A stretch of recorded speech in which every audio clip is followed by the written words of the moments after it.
arrivant. Comment s'est passée ta course? Eh ben, c'était dur.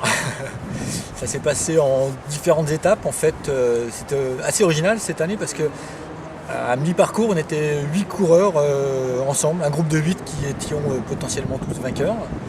Et puis Nicolas Pianet est parti à ce moment-là pour exploser le groupe. Il y avait qui dans le groupe?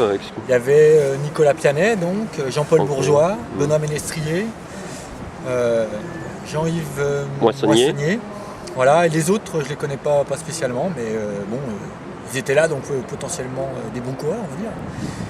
Et donc Nicolas est parti pour exploser un petit peu le groupe. Je me suis dit, il faut que je le suive, il faut que j'essaie de l'accrocher un maximum de temps. Et à ce moment-là, c'était une deuxième course, puisqu'il était devant et j'étais derrière. Et c'était une course en élastique, c'est-à-dire qu'il avait du temps d'avance. Après, je revenais sur lui et il reprenait du temps. Et puis à 6 km de l'arrivée, il avait 1 minute 40. Et je me suis dit, c'est maintenant qu'il faut produire un effort si je veux jouer la victoire.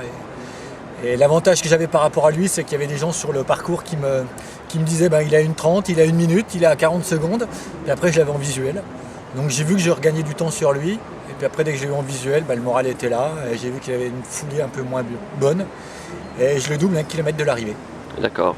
Et le parcours difficile cette année, non? Un peu plus long que les autres années. Ouais. Ils ont fait une portion de 3 km plus longue qui est très sympa. On passe sous un tunnel. Bon, après, le tunnel, c'est plat. Mais c'est original. Et puis derrière, le parcours qu'ils ont rajouté est très esprit trail. Une grosse côte, on court en dévers dans une forêt, mais c'est sympa, très sympa. Bien organisé, pas de soucis, le balisage impeccable. Non. Ouais, bonne réputation de toute façon, ouais, normalement. Ouais. D'accord. Et tu t'es entraîné comment pour cette course? En fait, ça fait que 2 mois que je cours parce que je sors d'une blessure, j'ai une hernie discale. Voilà. Après, mon type d'entraînement, c'est du fait que je travaille, je m'entraîne tous les midis. J'accentue plus le qualitatif que le quantitatif. Donc j'entraînement, on va dire, entre 1 heure et 1 heure et quart, entre midi et 2 tous les jours. Je fais beaucoup de qualitatif, du 30-30 ou du fractionné plus ou moins long, parfois du fractionné en côte. Donc très qualitatif, et je fais une sortie longue le week-end. D'accord. Kilométrage à peu près Après c'est fluctuant, parce que je dis une sortie longue le week-end quand mes enfants me l'autorisent, parce que j'ai des enfants de bas âge, 2 ans et demi et 15 mois. Quand ils me l'autorisent, j'essaie d'en faire 2. Mais kilométrage, ça va autour des 80 km de course à pied. D'accord. Et l'endurance, je le fais plus en vélo qu'en course à pied. D'accord, ouais. Pour pas trop puiser sur la carcasse. Et voilà, ça me permet de courir, enfin, pas courir, mais faire du vélo doucement, faire de l'endurance en vélo. Et quand tu pédales relax, tu fais des... Relax. L'objectif, c'est faire de l'endurance. Véloroute, VTT? Non, VTT. VTT, ok. Donc tu vas dans les monts. Voilà, exactement. Ok. Ça fait plaisir. Ouais. Et puis tes objectifs là, prochainement? Cette année, ils ont eu la bonne idée de faire un challenge des trails jurassiens.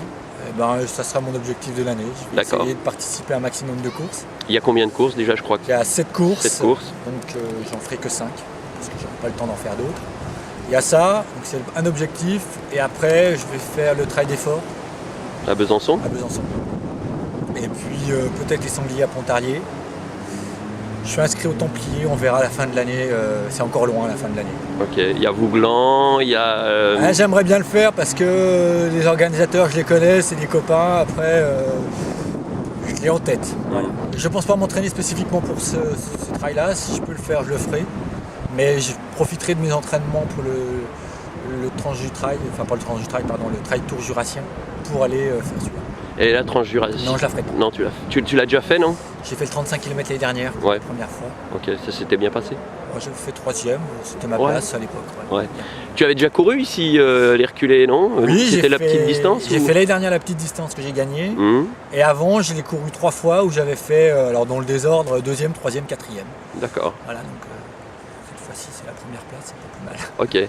Et tu peux nous rappeler un petit peu tes plus beaux souvenirs en course à pied? T'as fait quand même aussi des traversées dans le désert, t'as fait Oui, alors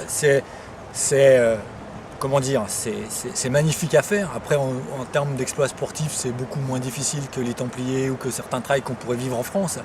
Par contre, oui, je suis allé courir en Thaïlande, je suis allé courir en Mauritanie et c'est le dépaysement qui est sympa.